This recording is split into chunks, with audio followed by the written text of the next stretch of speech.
What's up, guys? We're going to be carrying on the theme from yesterday of competition and societal mess holding men back and breaking women. So let's get into it. Is you know how women are constantly in competition with one another in all of the ways, but specifically with appearance, whether we think someone is skinnier, curvier, younger, more beautiful, more favorable characteristics than us aesthetically. This actually stems from 100 years ago, where when the only thing that women were unfortunately bringing to the table at that time was their appearance. It was their child rearing abilities. That's what makes a woman attractive instinctually. So when another woman was more attractive than you 100 years ago, you could lose your man. You could lose your house, your family, everything. So the fear of that threat is deeply ingrained in our genetic makeup through epigenetics. It's been passed on generation to generation. We're very fortunate now through the science of epigenetics to understand that a lot of what we are emotionally displaced by is not even ours to carry. It's something that's been compounded and passed down from generation to generation. Now, I'm mentioning that this is just only 100 years ago, but this has been happening for thousands of years, where our husbands could just off us and be like, I don't know what happened to her, because there was no way to genetically test that, like, they had done something to us. Or we could just be, outed. We could just lose everybody because they chose somebody over us. But that fear is no longer legitimate. It's still carried in our DNA, so that's why we react to that competition, that fear, that threat. But it's on us to take personal responsibility to say, there's no actual real threat in a woman being seemingly more attractive than me. And I also have something else to bring to the table than just what my appearance is. Look how far we have come. And yes, I'm totally aware of how our society perpetuates these insecurities, this propaganda that we have to look a certain way to be accepted or be beautiful or valued and all of that. And I say that we rise above that. We come together as a collective and support one another, celebrating all of the various characteristics that we embody as females, and stop allowing the patriarchy or the propaganda to influence us and diminish our worth. So, invitation is open if you're ready to deprogram that no longer valid threat and embrace the full range of who you are and what you get to offer this world. Will you join me? It's a good old blame to patriarchy and epigenetics routine. I mean, women competing over looks isn't some ancient trauma, it's basic evolutionary biology. Women were valued for fertility because, spoiler alert, this is how we continue the species. I mean, fast forward to today, and instead of adapting to reality that men now want more than just appearances, modern women are busy blaming society for their insecurities and rising above the patriarchy, as she puts it. I mean, all right, but maybe drop the victim narrative and take accountability for perpetuating this beauty obsession on platforms like Instagram. I mean, think about the Kardashians and what else is on there. These bullshit fake influencers looking like they're living a high life. Even TikTok trends, they aren't patriarchal propaganda. That's just women competing again. You want to know what I think is really crazy? Daily car chat. The fact that it's so real when they say women are silently always competing with one another. And I've fallen victim to this many times, especially when I'm going through a phase in life where I feel really insecure, but I try to snap out of it as soon as I can, which is why I think it's so important for us to seek to grow and always try to improve wherever we can. Because obviously competing with one another is a form of insecurity, right? But it's so sad because it's almost as if we were conditioned to think that way and to view other women or what they have as competition or as a threat to what we have and what we want to have. I suffer with this all the time. And I think it's even harder when you're single, but that's besides the point. And that's why I think we gotta stick together and break the stigma. We have to cheer each other on and be happy for when we accomplish something and understand that our timing has nothing to do with another person's timing. And of course, this ties into a lot of other subjects that we could get into, but I was just thinking about it today and I'm like, oh, why are we like this? You're unique, baby. No one is you and that is your power. And go ahead and just follow me for more. Oh, hell no! I mean, women are conditioned to compete. Now you're conditioned to live for validation. The endless loop of comparison isn't some societal conspiracy, it's modern female culture. Social media has turned women into dopamine junkies, posting selfies for attention and calling it empowerment. I mean, you preach about self improvement, but here's an idea: stop competing over who's the most unique baby. I mean, men don't care about your Instagram aesthetics. Focus on building real value, loyalty, femininity, emotional stability. Those are a few. That's what actually matters to men seeking relationships. And cheering each other on won't end the competition. After all, it's biological. So either accept it or keep losing. This right here is going to be a controversial take, but I've been seeing this trend going around where it's like, let's go waist for waist. Let's go side profile for side profile. Let's go nose for nose. And it's all girls. I've just noticed a lot recently on TikTok. Everything is about motherfucking competition with women. Whether it's hair color or eye color or now we're comparing waist sizes. Now we're comparing different noses and whose is better. Like, what the fuck? Seriously, explain to me, like, what the fuck is going on? Like, I thought that we became better than this, but I guess not. Men already attack us so much and try to put us against each other. And, like, men, like, degrade us enough. And then when I see, like, other women doing that on this app, like everything's a fucking competition and like oh yeah, like show me your waist, like you guys know the trend I'm talking about. It's quite literally fucking disgusting. And yeah, I can't even watch videos like that. And I'm noticing it more and more on TikTok recently. Like women are competing like heavily with each other. It's bizarre.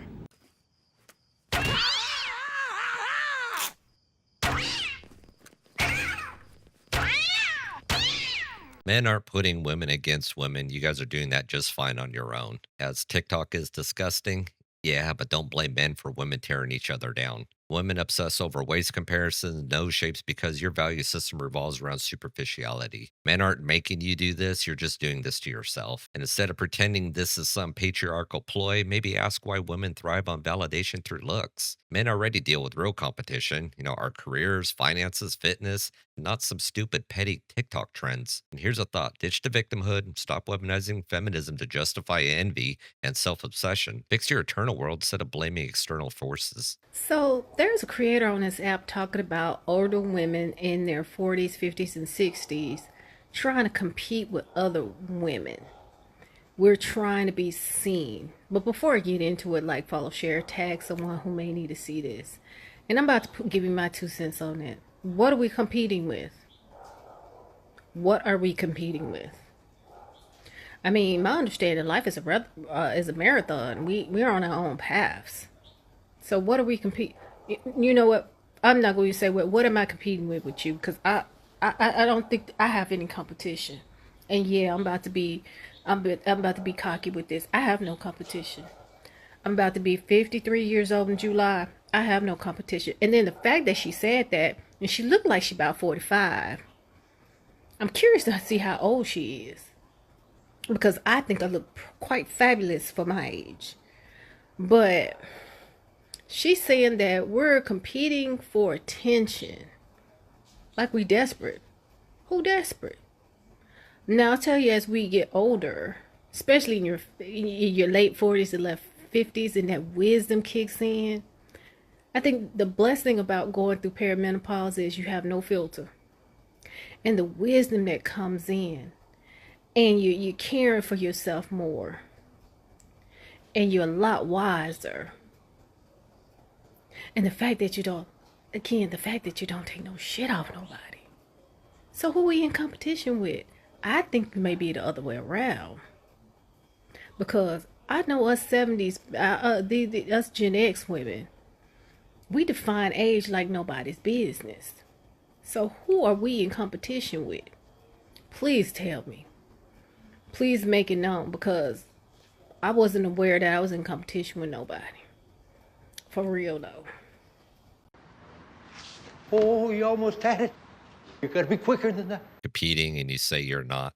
Saying I have no competition is competing. I mean, this whole thing here talking about I look good for my age. I'm not in competition with anybody. Who are we competing against? You're competing against women that are much younger than you, and men that are in their later 40s, even in their early 50s, can still pull a younger woman. If they're looking good, they're working out, taking care of themselves, they've got their shit in order and everything else, it's not that difficult. You're out here bragging about your perimenopausal wisdom. Oof. Because men aren't looking at your wisdom. They're looking for the feminine energy and value, and not 53-year-old flexes. Modern women claiming we're not desperate while screaming about being fabulous in their 50s just reeks of insecurity. And here's the brutal truth: the dating market is supply and demand. Younger women are the demand, and older women are trying to outshine them with arrogance isn't fooling anyone. Maybe stop competing and start mentoring, or just accept the reality that time catches up with us all. These older women are really out here in competition with the younger generation. I'm sorry. What is this based on, though? Because I don't see it. Maybe I'm not older by the standards that you said. I'm almost 40. I'm 36, so I'm getting there. But I feel like jealousy comes in all age groups. I feel like I've seen jealous women, young and old. I don't think it's older women being jealous. I wouldn't want to go back to my 20s. I think your 20s are great. I think it comes with a lot of learning experience and figuring out who you are and learning to be confident in your own skin. I don't envy people in their 20s. It's hard. It's a hard time in your life. It's an exciting time in your life, but it's also a lot of transition and becoming an adult. I feel like my 30s, I really came into my own and to myself. Now getting closer to 40, I hope that happens even more and more. But what I've noticed is the older you get, the more you care less about what people think about you and your choices. So maybe that's what you're referring to when you say women are just trying to get attention and wear these things for attention. I think women are just wearing things because they want to wear them, because they don't care now. Maybe it was something that they used to really want to wear when they were in their 20s and they just felt too insecure to do it, and now they're like, screw it, I'm wearing it now. Or just decisions that you make, you things that you say, you're not worried about offending people as much because you're just speaking your mind. Because you do get confident and more confident with your own decisions and your own feelings the older that you get. But yeah, I think jealousy comes with any age group that's insecure. I don't really think that that's just older women, but that's my experience. You're a damaged goods lady. So you don't envy 20-somethings. Right. Just keep telling yourself that while fishing for compliments about confidence in your 30s and pushing 40 at this point. Jealousy isn't about age, it's about mindset. If older women were truly secure, they wouldn't need to justify their choices or compare themselves to younger women. But here's a reality check for you: men value beauty and youth and femininity, and your confidence doesn't triumph biology. Instead of rewriting the narrative, focus on being the best version of yourself without tearing down younger women. So accept the aging process gracefully, because confidence isn't about proving yourself, it's about knowing your place in the world and owning it. When men are surrounded by other males that are at that higher level, or they're pushing boundaries in one direction or another, they are naturally competitive. There's a major competitive, like if I'm hanging around with 4 guys and all of them are making more money than me, it's gonna drive me to make more money.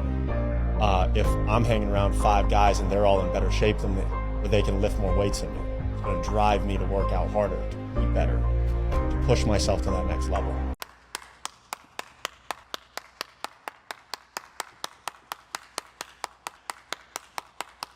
And finally, some common sense. So this clip and the next 2 clips, and then the video ends out, is about men in competition. But he's right. Men thrive on competition because it builds resilience, discipline, and purpose. And surrounding yourself with high achieving men does force you to level up. Women don't understand this because they compete out of insecurity and not self improvement. And this is why modern men are ditching relationships, because women are just not bringing anything to the table except drama and entitlement. So, guys, just make sure you understand this. Competition among your peers does sharpen you. So, choose to grow, lead, succeed, and instead of wasting energy on superficial validation. So, compete with men, not against women, because they aren't even in the same league. A man needs to compete against another man. The weak, wimpy men are the ones that are going to tell you, nah, I just compete with myself. Well, sure, there's a certain aspect where you should compete with yourself and you should bring the best in yourself out. But bottom line is, when you compete against other men, it sharpens you. It gives you that certain tact. It gives you that feeling of pushing and getting to the next level and not being embarrassed around other men. And also, it strengthens your respect factor for other men and for yourself. All right.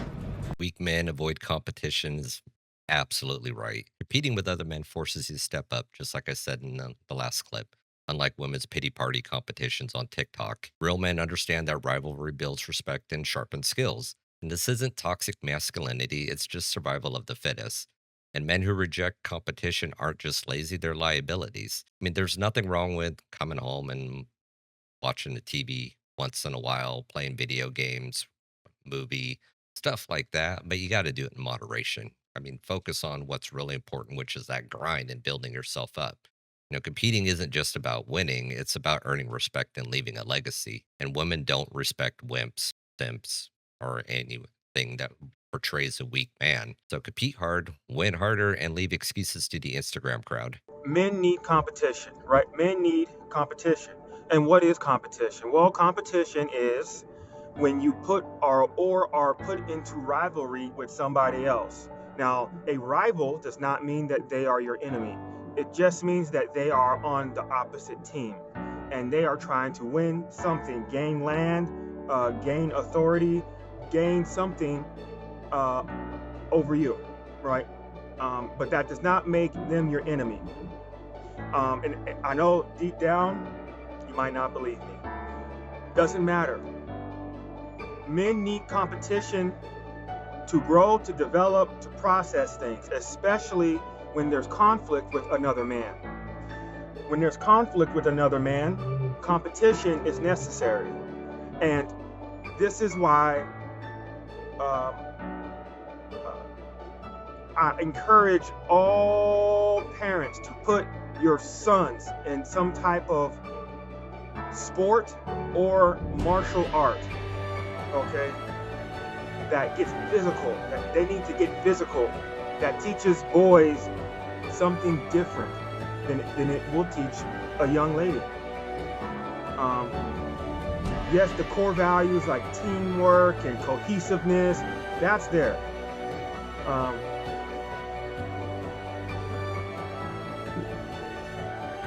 But if you are a grown man and you have an issue with another grown man, and you can't conclude something with your words, you need to strap on the gloves, okay?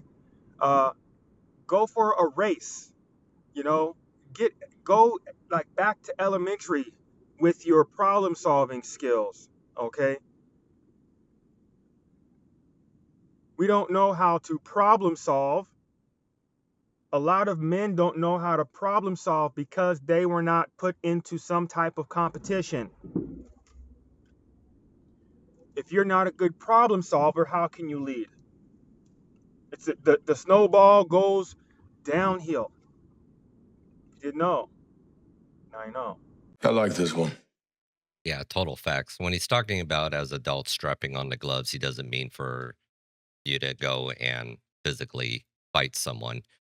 Um, kind of touch a little more of that in a second. But, competition does teaches men grit, leadership, and how to handle conflict. And without it, you're just this passive guy in society that glorifies mediocrity. And we're really seeing this way too much now in this day and age. And it's really, really sad to see it. Men need physical challenges. We need rivalries. And that which sparks that drive to win and not just for ourselves, but to be able to lead our families as well. And women wonder why men are checking out a relationship. Look at society and how men have been emasculated. It's discouraging competition and strength. Why? Because it's toxic masculinity, which is absolute bullshit. If you understand really what the masculinity is about, you would realize it's not toxic masculinity. You're looking at the chat that's out pumping and dumping everything. Yeah, there's that masculine energy there. That's not what we're referring to. It is that drive to do good, that competition that pushes you to get better, better, and better. And he's right. As for parents, is to put your son in sports or martial arts.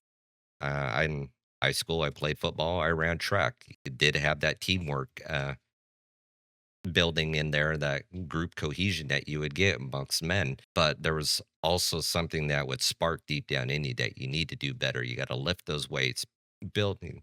You're lifting weights in football, trying to get stronger, get faster, and to get better in what you're doing. Track was always drive harder. I need to shave off another half a second, shave off another half a second, depending on the event you're in. I need to get another inch on that long jump. I need to get another inch on the pole vault or the high jump. I need another meter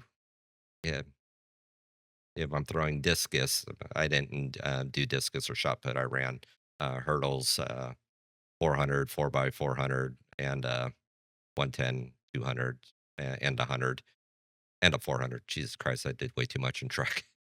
But it does something to the inside of you. One, to push yourself to be better, but then if you're working with your friends and you're in the same events, it's pushing you to try to outdo the other. And it was just that friendly competition, that drive. And now later on in life, I'm in martial arts. It's a drive for me to do better as myself, really to understand what I'm doing. We always had this saying is don't fear the guy who knows 1,000 kicks and who has practiced each kick one time. Fear the guy who knows very few kicks and practice each kick 1,000 times, because that really just shows that discipline and really breaking that motion down, um, and the power to put behind it to do it properly.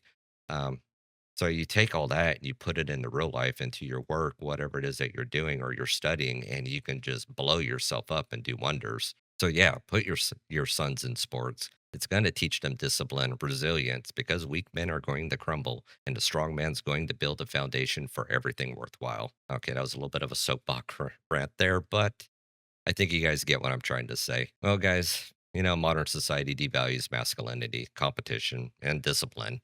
It's pushing men into passivity while glorifying superficiality and victimhood. And I'm hoping out of the videos that we had today, you kind of see the difference in women competition versus men's competition. And if anybody decides to say, well, I picked them specifically, I didn't. I literally just looked up women competing and then men competing or competition. And this is what was finding on a very regular basis. So I tried to pick some of the better videos that would kind of really portray what's going on out there. But anyways, guys, focus on self-improvement, building wealth, embracing your competitive edge, and skip the modern dating bullshit because that's a losing game. And just find value of yourself. If you're looking to date or find some of your traditional values, just do it abroad because that's where the traditional values still thrive. And remember, the world's going to reward resilience and not excuses. So compete hard, lead well, and reject mediocrity. Well, guys, that's the end of the video here today. It's Friday. I hope you guys have a good weekend. If you like what you've seen, hit that like button, share, subscribe, all that fun stuff. Drop me a comment down below what you think, and I will catch you on Monday, the next one. Peace.